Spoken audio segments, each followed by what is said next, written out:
Hello and welcome to the Speak Easily, a place where you and I can not only share a drink, but we can share a story. I'm your host, Stephen J.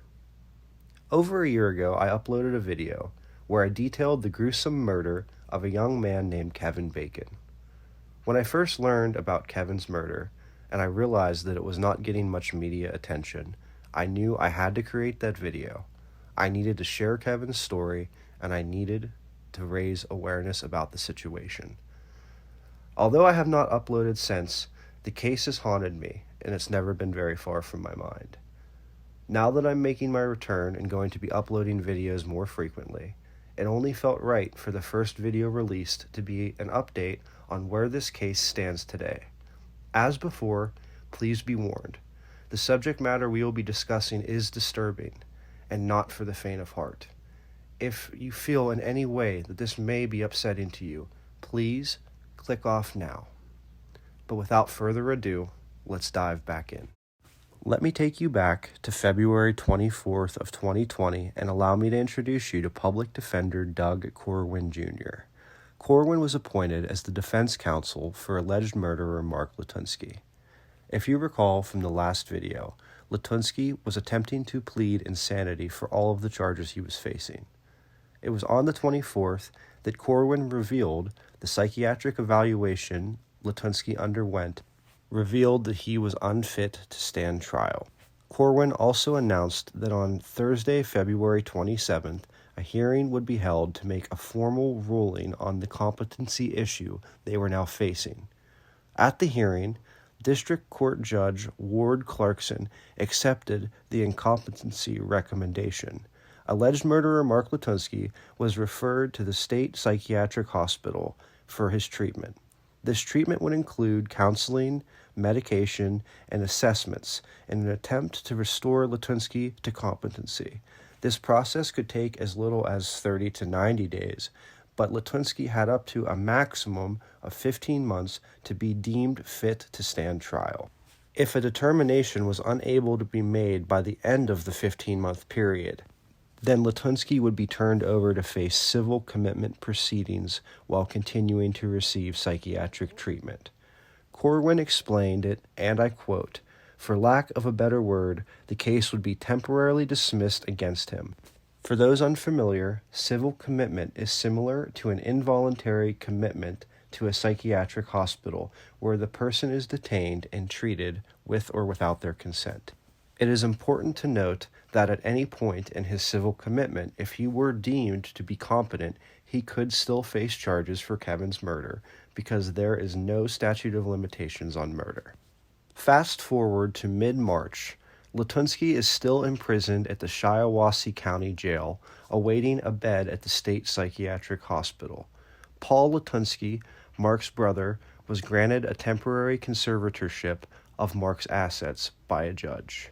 March 23rd, Gretchen Whitmer, governor of Michigan, issues stay-at-home, stay-safe orders due to the ongoing COVID-19 pandemic. As we all know, this caused delays in every aspect of life, and that included the court system. In late June 2020, Latunski would finally be transferred to an open bed at the psychiatric facility. It would take until October 5th of that year for the county district judge, Ward Clarkson, to rule that Latunski was finally fit to stand trial. A court date was then set for October 23rd. Latunski would be expected to undergo what was considered a preliminary examination in person in front of the judge. Once again, I want to warn you before we proceed, the details we're about to cover are those that were discussed during the preliminary examination. They are very gruesome, and they may be triggering to some viewers.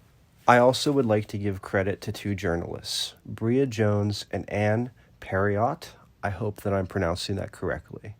They were actually in the hearing and were live tweeting as updates were coming available, and without their Twitter feed, I could not have put this video together. I will be linking both of their Twitter accounts in the description below if you'd like to give them a follow for future updates. The first witness to testify was Detective Lutz of the Metro Police Authority. She is who pinged Kevin's phone to the Family Dollar where the family had recovered his car. The second witness was a Michigan State Police trooper who went to Latunski's home and stated that he remembered Latunski from a prior encounter. He is the one who discovered Kevin's body hanging from the ceiling above what he described as a trap door. That opening was a lit room with cinder block concrete walls. There were chains hanging from the wall directly in front of me. There was what appeared to me to be a dehumidifier, a small one, on the ground, as well as a little porta potty type style toilet that was on the ground. Was there anything at the far end of that room? I peeked into the room to my right, and I observed a pale white, large, hanging from the ceiling over what appeared to me like a trap door or a pit.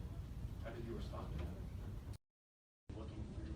The third witness, Detective Sergeant James Moore, recounted seeing Kevin's nude body hanging from the ceiling with his feet bound by rope. Some sort of pulley system up along the rafters of the top of the ceiling. There was some 2x4 woods that helped secure that pulley system. There was rope, commonly used rope maybe for boating, that was intertwined throughout the pulley system. That rope was wrapped around Mr. Bacon's ankles. He was suspended over dirt ground. Part of the flooring where Mr. Bacon was a trap door, so the trap door had been lifted in an upright position, which exposed the ground. So Mr. Bacon was directly over the dirt. On the other end of this room were Mr. He was able to positively identify Kevin both by his hair and his tattoos. Detective Moore recalled reviewing the grinder messages between Latunski and Kevin and stating that Kevin had asked for reassurance that their sexual encounter would be safe. Detective Moore then began recounting an interview he had with Latunski, in which he claimed Kevin had told him he was suicidal in the past, to which Latunski told him he could make him, quote, disappear. Moore then says Latunski admitted to first stabbing Kevin in the back of the neck. He then slit his throat because he didn't want to see him suffer after seeing him in pain from the initial stab wound. Here is a photo of Detective Moore showing the alleged murder weapon that was found inside Latunski's home. After slitting Kevin's throat, Latunski removed his testicles, cooked them, and ate them. He had future plans of turning his skeleton into bone meal for his plants and to dehydrate his muscles in order to turn them into beef jerky. It had been confirmed that the Postal Service intercepted a dehydrator that was scheduled to go to Latunski's home. According to Moore, Latunski stated he ate Kevin's testicles because it was a new moon, and although he would normally eat Rocky Mountain oysters, he felt the testicles would be an adequate substitute. The fourth witness was a forensic scientist from the Michigan State Police. She explained that she reviewed the DNA samples that were taken from not only the home, but from the knife that is allegedly the murder weapon. She is the one who compared them to Kevin's DNA. Interestingly enough, she also revealed that they took DNA samples from Latunski's ex-husband, but apparently that was part of what cleared him in all of this. The fifth and final witness, Dr. Patrick Harrisma, a forensic pathologist and the medical examiner who conducted Kevin's autopsy. He described the 4 injuries, 2 stab wounds to Kevin's neck, as the cause of death, calling this a homicide. He also confirmed that both testicles had been removed prior to the autopsy. And even after all of that, Latunski still pled not guilty. Prosecutors were saying that this is murder, while Latunski's defense was calling this an assisted suicide. Here's what the judge had to say. Clearly, as far as the elements, the defendant caused the death of someone who died as a result of his acts. clearly that's the case here. Clearly based on the evidence, intended to kill him. Got a chance to think about it. It's deliberate. It was not justified. That probably the elements of first degree, but all we need are the elements for open murder, which we have. And as far as the other count, he testified, and there's evidence backed up by the medical examiner that after he was dead, he cut his testicles off. So that certainly clearly fulfills probable cause under the elements of count two. The defendant is bound over open murder and the mutilation of a corpse for arraignment in circuit court. Latunski was arraigned on 2 charges, 1 count of open murder and 1 count of mutilation of a dead body. The first count is punishable with up to life in prison, and the second count up to 10 years in prison and or a $5,000 fine.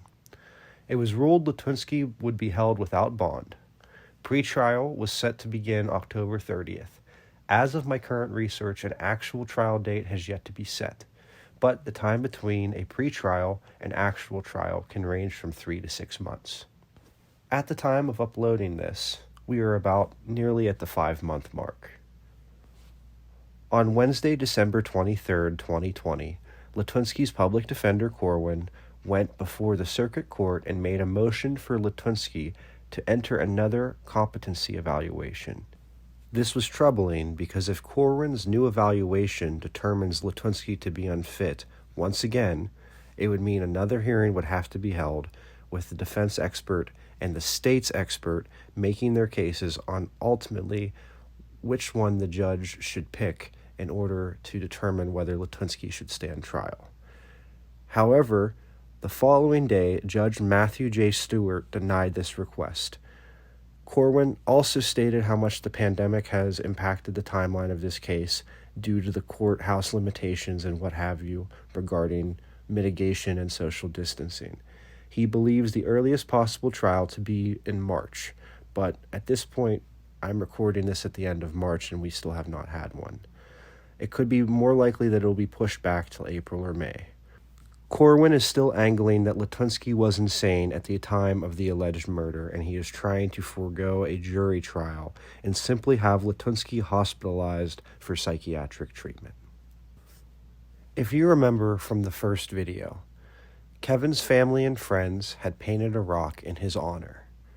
Well, on December 27th of 2020, Kevin's parents, friends, and family gathered around and repainted that rock in his honor. Here's what his mother had to say. Everybody is doing their part to help us keep his memory alive and to keep positive thoughts in our heads right now. And if it wasn't for them, I don't know how we would all get through everything. And it's been overwhelming with everybody because Kevin was a very loved person, even though to people that didn't even know him, because it went nationwide and everything. Because Kevin was a good person. He would help anybody. He'd take the shirt off his back for anyone, even if he's still here, which he obviously is. So that's what I would like people to remember, just the positive of him. And just recently, his father and I received a certificate where he got full honors through U of M Flint for his college degree. Because he was just short of getting it before he got killed, so I'm happy about that. So that was another honor that we received. Another. They are hoping to make painting the rock an annual tradition in order to help keep Kevin's memory alive. Also in December, Mr. Bacon was pleased to announce that he had officially received Kevin's honorary degree from the University of Michigan, one that he was only just a few credits shy of achieving before his life was cut short. Where does this leave us?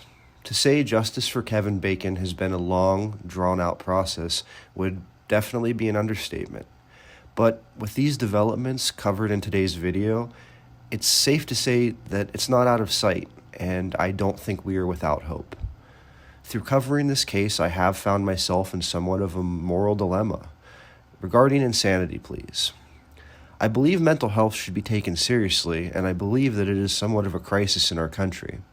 But I have to wonder, where do we draw the line between compassion and understanding for the mentally ill versus holding them accountable for their actions, the families they've destroyed, and the lives that they have taken? I don't believe there's always a clear-cut answer, and perhaps it should be handled on a case-by-case basis.